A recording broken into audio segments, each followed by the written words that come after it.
Speaking with John Lennon, British Beatle extraordinaire. British Beatle, thank you. Your tour here in Los Angeles is drawing to a close. I wonder if you have any particular comments to make about your visit to Los Angeles, John? Well, it's been great and thrilling, and we saw a couple of film stars, which we wanted to do, And it's just great, and the bowl was marvelous.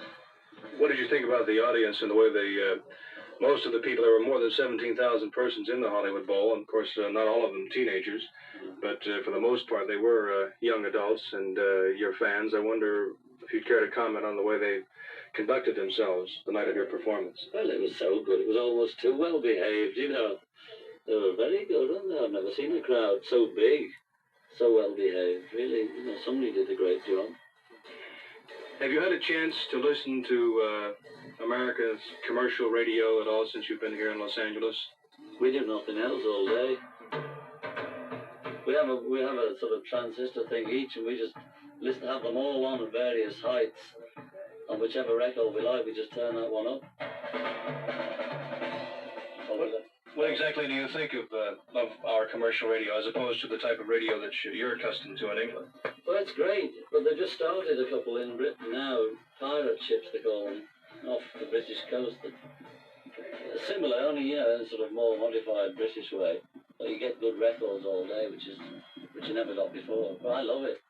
Of course, we have more commercials over here, probably just as much commercialization with advertising as we do with records. Do you feel there's an overabundance of commercials on our radio stations? It does seem a lot when you just come out here. I suppose if you're used to it, it's nothing. Because when people come to Britain and see the advertising there on TV, they think it's all for people that have not commercial TV, so you just get used to it. I understand you were the one who was responsible for the name of the group, the Beatles. Could you tell us exactly how you decided upon that name? Well, I remember the other day when somebody mentioned the Crickets. At a press conference, I've forgotten all about that. I was looking for a name like the Crickets that meant two things. And from Crickets I got to Beatles. And I changed the BEA because it didn't mean two things on its own. Without BEETLES didn't mean two things. So I changed the E to the A. And it meant two things then. What two things specifically? The beat, well, the music? Yeah. I mean, it didn't have to mean two things, but it said, there was beat and Beatles, and when you said it, people thought of Crawley things, and when you read it, it was beat music. Why did you decide upon the long hair? We didn't decide on it. The only reason I didn't have long hair at 13 was because I kept getting told to get it off. I've always liked it, and when I met George, Paul, and Ringo, they've always liked it. We just bumped into each other. We didn't have it the same as this, but it was long, So actually, it wasn't something you decided to do when the group was formed. You all had long hair before the group. Yeah, sometimes we'd have it short. I've got photos of me with it longer than it is now. I'm shorter, much shorter. We used to just vary how we felt, How long has the group been a group, actually? Well, I'm losing count now. I think it's about 5 years, probably. That's not including Ringo. He's been with us about 3. When your records first started coming over here, did you have any? Did you wonder whether or not they would be successful as they were in England at the time? We didn't think we stood a chance in Heath. We just didn't imagine it at all. We didn't even bother. We were just even when we came over to America the first time, we were only coming over to buy LPs. I know our manager had plans for Ed Sullivan shows, but we thought at least we'll hear the sounds when we get over there. So it was just, you had no idea that your success would be so great and so powerful as it is today? It was just out of the dark, Yeah, that's the truth. It's so out of the dark. We were knocked out like we didn't know what happened. Well, what made you decide to form a group such as you did? What was the reason for that? Well, about the time of rock and roll in Britain, I think I was about 15, so it'd be 1955. There was a big thing called skiffle, which is a kind of folk music, American folk music, only sort of jing with washboards. And all the kids, 15 onwards used to have these groups, and I formed one at school.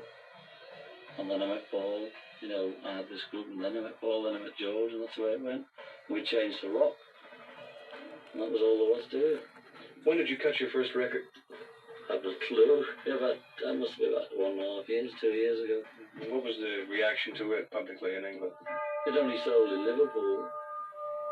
over the rest of Britain, they didn't, nobody bought it there. About half a dozen people did. But it sold so many in Liverpool the first 2 days because they were all waiting for us to make it. That the dealers down in London thought there was a fiddle on. And Mr. Epstein, fellow up there, just cheated, They didn't believe it.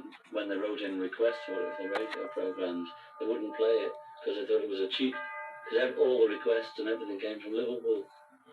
Now, here in the United States and in Los Angeles in particular, there are, well, the music lists on most of the radio stations that play Beatle music are predominantly Beatle records. Now, is this the same situation in England? Do they play several of your hits at one time, or do they just play 1 or 2 records? Whereas we have maybe a half a dozen or more at one time on the charts.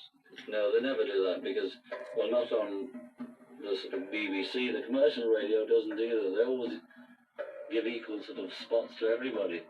The only time you get more than one track usually is when they're playing LPs. They just play a new single, and when that's sort of going down, they'll turn you over and play the B-side. Is there any one particular thing that you can lay your finger on that was the big break for you and your success today? I have no clue. Probably just making the second record when it was #1. Just your constant persistence and just keeping on with it. I don't know. We didn't even think of it like that. We just thought we were making another record, and it was better than the first one. Let's see what it does. And when it was #1, we thought it was the end of the world. That was it. I understand the crowds in England that turn out to see you are not quite on the large scale that they are here in the so many thousands, like in Vancouver. You had something like more than 20,000 in a football stadium, and here in the Hollywood Bowl you had 17,000. How does this compare with the turnout in the British Isles? Well, in Britain there's not half as many people, or probably not a quarter. And when we play a British theatre, it only holds 2,000, the maximum. That's the largest. They're like the old music hall things that you don't even have over here. The real old, these theatres were built years ago, or even cinemas we play. It's like going around all the cinemas. There's nothing like 20,000 crowds. The only time you get that is for football. How do you feel about the reaction of the teenage America, young America, to your music and the way they show their appreciation of the Beatle music by their screaming and their shrieking and their cheering? Especially when you're performing, this is what I mean. You can hardly. The predominant sound, of course, is the enthusiasm from the audience. Yeah. Well, I mean, we played for about 4 or 5 years, being completely heard. And it was good fun. And it's just as good fun to play being not heard and being more popular. They pay the money. If they want to scream, scream. We scream. Anything that you care to say in closing, John, about Los Angeles and about your visit here and about the tour so far here in America? Good night and thanks for the bread.